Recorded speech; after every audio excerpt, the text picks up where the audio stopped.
করে দিয়েছেন। অতএব যে সমাজে সুদের ব্যাপকতা হবে সেই সমাজের ধ্বংস অনিবার্য, কেউ ঠেকাতে পারবে না।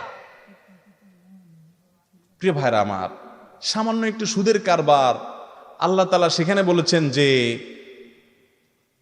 ফাআযানু বিহারবিন মিনাল্লাহি ওয়া রাসূলিহি, সুদের কারবার ছাড়তে না চাইলে আল্লাহ রাসূলের বিরুদ্ধে যুদ্ধের জন্য প্রস্তুতি নাও। এত বড় ডেঞ্জারাস সতর্কবার্তা আল্লাহ তাআলা কেন করেছেন? কারণ মানুষ যদি হারাম খায় তার ইসলামের সব শেষ হয়ে যায়। আপনারা দেখবেন কোরআনের সর্বশেষ নাজিলকৃত পূর্ণাঙ্গ আয়াত আল ইয়াউমা আকমালতু লাকুম দীনাকুম ওয়া আতমামতু আলাইকুম নি'মাতি ওয়া রাদিতু লাকুমুল ইসলাম দীনা, এরপরেও আল্লাহ তাআলা আবার হারাম খাওয়ার কথা বলছেন। কারণ কি?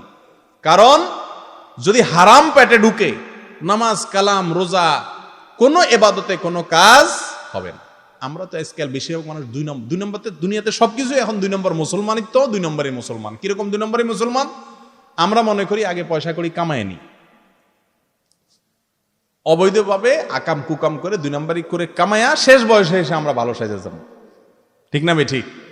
তবলিগে যায় চিল্লা দিয়া, পীরের মুরিদ হইয়া, দাঁড়ি টাই রাইখা, টুপি টাপি লাগাইয়া, হাজি সাহেব, গাজী সাহেব, সভাপতি সাহেব, সেক্রেটারি সাহেব, মেম্বার সাহেব, চেয়ারম্যান সাহেব, বিভিন্ন সাহেব সাইজা, হুজুর সাহেব, মুজুর সাহেব, বিভিন্ন সাহেব, হাজি সাহেব সাইজা আমরা এলাকা মানুষ সামনে ভালো সাজা যাই, তসবিহ নিয়ে মসজিদে বসে যাই, সুবহানাল্লাহ, আলহামদুলিল্লাহ, তাই না?